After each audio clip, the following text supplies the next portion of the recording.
안녕하세요.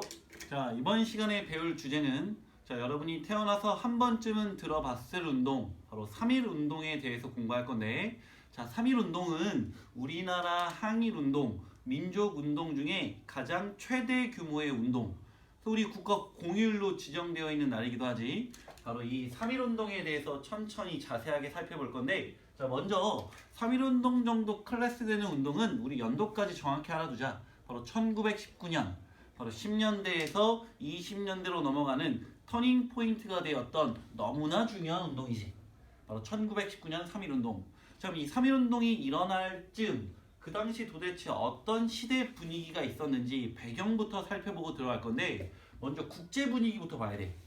자, 3.1 운동은 역대급 독립운동이기 때문에 국내에서만 원인을 찾으면 안 되고 세계사적인 배경을 봐야 되는데, 자, 먼저 1917년 전 세계 최초로 사회주의 국가가 만들어져 바로 러시아 혁명이 나타나는데, 그 러시아 혁명을 일으켰던 사람이 바로 레닌이라는 사람이야.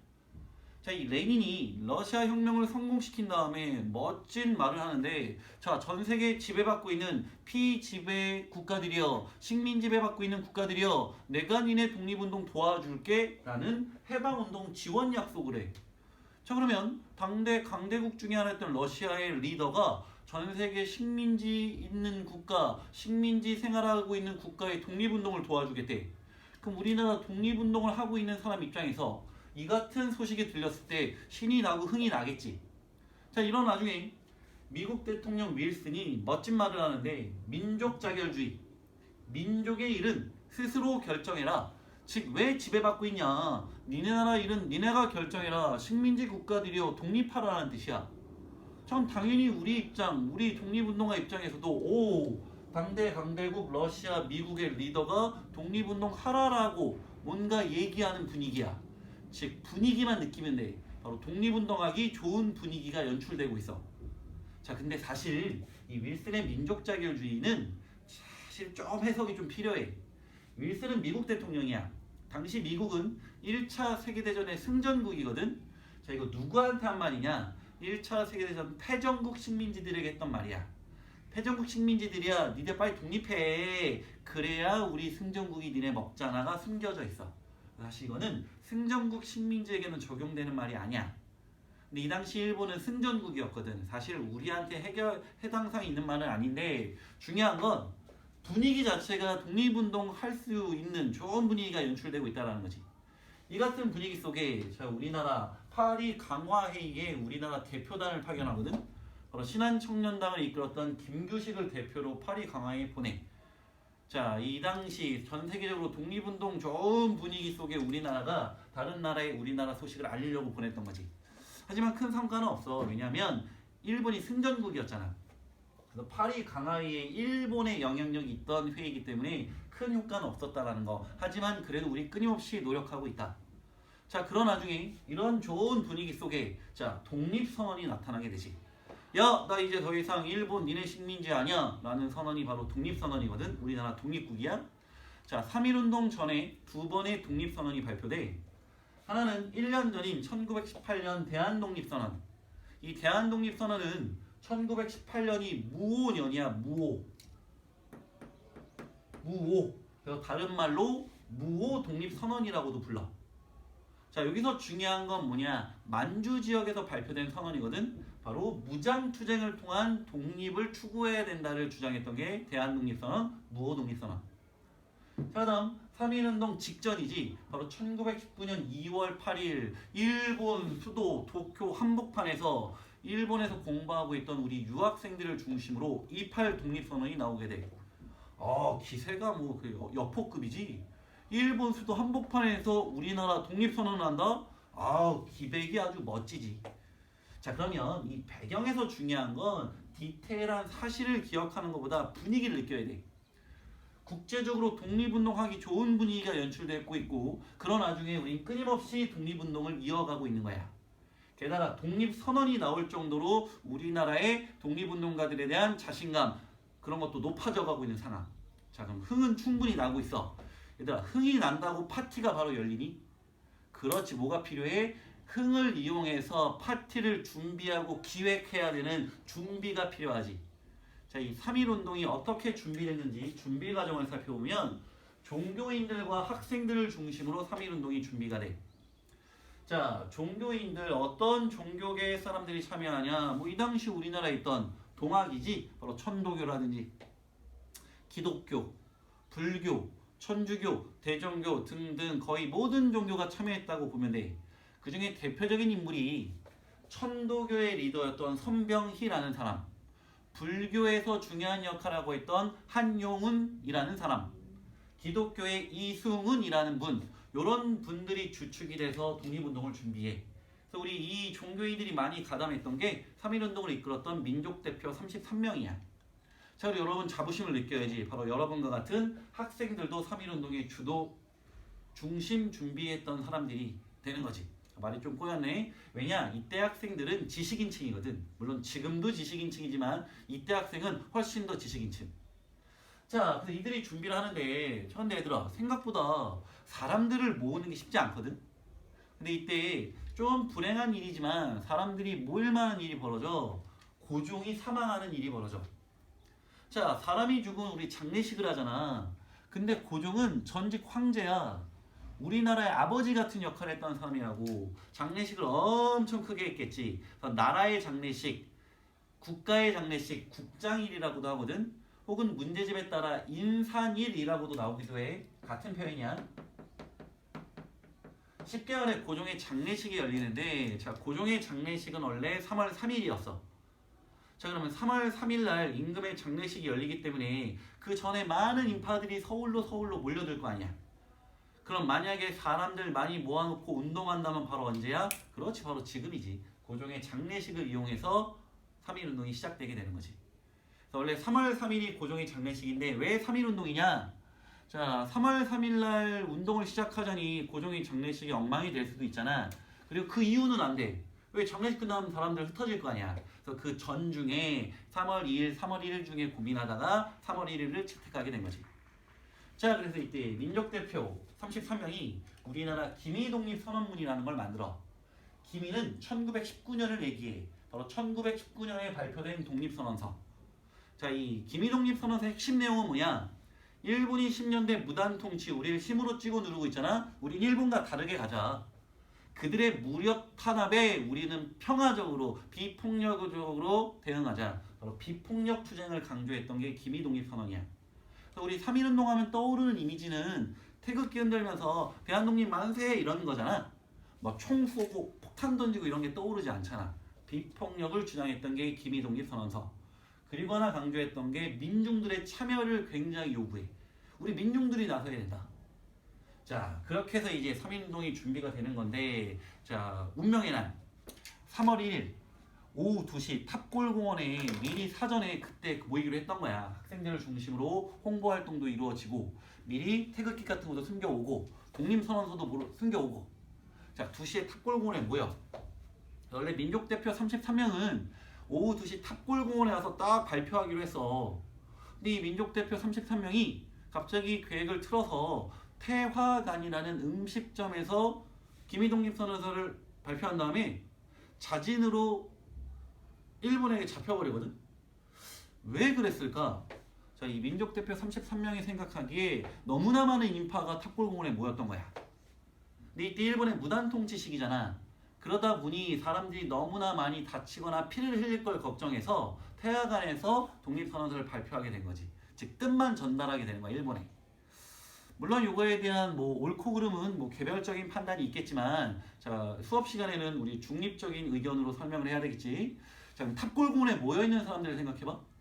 막 기다리고 있어. 안 와. 이때 기다리고 있던 인파 중에 한 학생이 미리 준비하고 있었잖아. 기미독립선언서를 낭독하면서 3.1 운동이 스타트가 되는 거지. 자, 이렇게 시작된 3.1 운동은 학생과 지식인을 중심으로 서울, 대전, 대구, 부산과 같은 대도시에서 운동이 스타트가 돼. 당연히 방법은 비폭력 평화 시위. 왜? 기미독립선언서의 내용이었잖아. 자, 그러면서 점점 시간이 흐를수록 참여하는 인원이 늘어나는 거야. 확산되는 거지.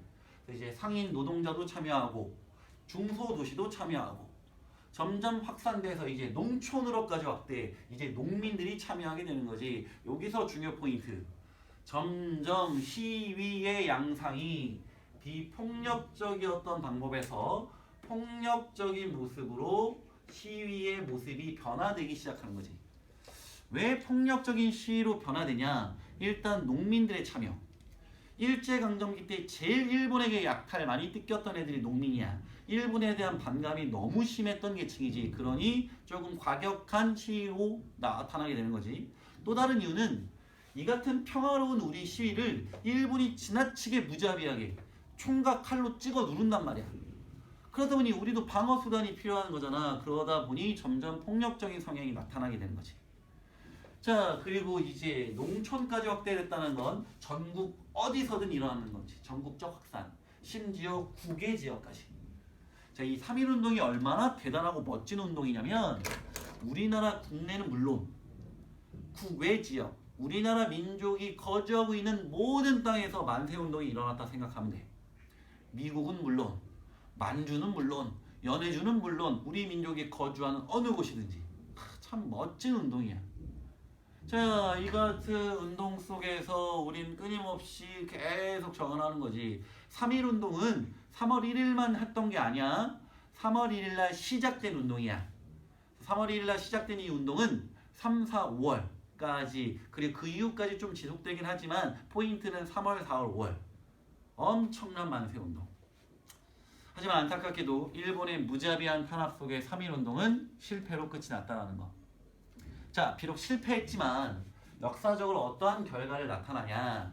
자, 3.1운동은 우리나라 역대급 최대 규모의 항일운동이거든. 우리 스스로도 놀래. 아, 우리 민족 저력이 대단하구나. 하지만 누구도 놀라냐? 일본도 놀라. 와, 이 조선인들 이 10년 동안 내가 무단 통치 힘으로 찍어 눌러도 쫄기는커녕 이런 운동을 일으킬 수 있는 민족이구나. 통치 방식을 달리해야겠구나. 바로 일제의 통치 방식이 달라져. 우리 배웠잖아. 어떻게 달라져? 10년대 무단 통치에서 그렇지. 우리 민족을 회유하고 이간질시키고 분열시키는 좀 더 교묘한 통치, 문화 통치로 바뀌게 된 거지. 통치 방식의 변화. 자, 그 다음 3.1운동 과정 속에 우리가 실패했던 여러 원인을 찾을 수 있지만 그 중에 하나는 민족대표 33명이 초반에 잡혀갔던 거. 우리 독립운동을 이끌 지도부가 사라졌던 것도 결정적인 실패 원인 중에 하나잖아. 그래서 우리가 느낀 거야. 아, 독립운동이 지속적으로 이루어지려면, 독립운동이 성공하려면 뭐가 필요하구나. 그렇지. 우리를 이끌 통일되고 효율적인 지도부가 필요하구나. 그래서 만들어진 게 임시정부야. 3.1운동은 임시정부 수립의 계기가 되었다는 거. 그래서 우리 다음 시간에 임시정부를 배우게 되는 거지. 자, 그 다음 우리 참여했던 사람들을 봐봐. 학생, 상인, 노동자, 농민. 한 단어로 묶으면 그렇지. 국민, 백성, 바로 민중. 민중의 각성, 민중이 깨달은 거야. 자, 뭘 깨달았냐? 3.1운동 이전까지 독립운동은 평범한 민중들이 봤을 때 어떤 사람들이 했던 거냐? 배운 게 많은 사람들, 선상님들, 지식인들, 뭔가 대단한 사람들만 할 수 있는 게 독립운동이라고 생각했어. 근데 3.1운동 때 해봤잖아. 해보니 어때? 그래, 나도 할 수 있는 게 독립운동이구나. 우리가 참여해야 운동이 커지는구나. 우리가 해야만 하는구나를 깨닫게 된 거야. 아, 굉장히 소름 끼치는 순간이거든. 우리 평범한 백성들, 민중들이 스스로 깨닫는 거야. 아, 우리가 나서야 독립이 된다. 바로 민중의 각성. 그래서 1920년대로 넘어가면 독립운동의 주인공들이 누구야? 바로 민중들이 되는 거야. 학생운동, 농민운동, 노동운동 이런 게 나타나게 되는 거지. 자, 그 다음 이 3.1운동은 너무나 역대급 운동이기 때문에 이 당시 세계 유수의 언론에 소개가 되거든. 대표적으로 뉴욕타임즈에도 이 3.1운동에 대한 이야기가 실려. 그 정도로 전 세계에 알려진 운동이야. 그러다 보니 이 3.1운동을 보고 전 세계 지배받고 있던, 식민 지배받고 있던 국가들도 영향을 받았던 거지. 세계의 민족운동에 영향을 끼쳐. 대표적으로 중국의 오사운동.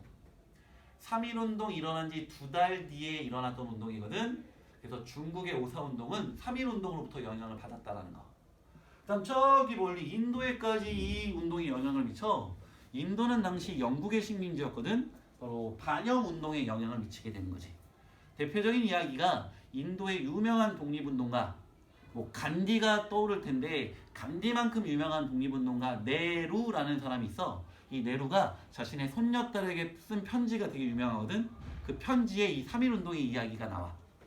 저기 멀리 동양에 작고 고요하고 멋진 나라 조선이란 나라가 있는데 거기서 엄청난 운동이 일어났다. 그게 바로 3.1운동.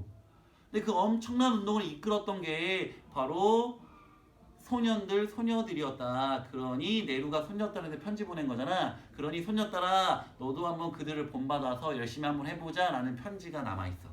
인도에까지 이 3.1운동이 영향을 미쳤다는 증거지. 자, 여기까지가 3.1운동인데 3.1운동은 사실 되게 쉬운 주제야. 왜 쉽냐? 여러분이 많이 알고 있는 지식들이 미안 선생님 저 물 좀 마실게. 쌤이 감기가 좀 걸려가지고 자 너무나 여러분이 많이 알고 있는 내용들이 있기 때문에 3.1운동은 쉬워. 또 공부할 때 어떻게 해주면 좋으냐? 일단 일어나게 된 배경 분위기가 났다. 어떠한 준비 과정 어떻게 진행되냐? 비폭력에서 폭력적으로 참여하는 사람들이 어떻게 늘어나냐? 그래 하지만 제일 중요한 건 결과 3.1운동 이후 어떻게 달라졌는지 이런 거에 포커스를 잡아주면 공부할 때 어려움 없을 거야. 3.1운동 관련해서 해줄 얘기가 되게 많아. 사실 유관순 이야기도 있고 이 28 독립선언과 관련돼서 우리를 도와줬던 변호사도 있거든. 일본 변호사 후세 타츠지라는 아저씨도 있는데 여러 가지 이야기거리가 있는데 우리 이건 수업이 아니라 요약 정리 수업이어서 그런 부분 얘기 못해서 미안해. 자 언제나 열심히 하고 요즘 감기 심하거든. 감기 조심하고 자 안녕 파이팅.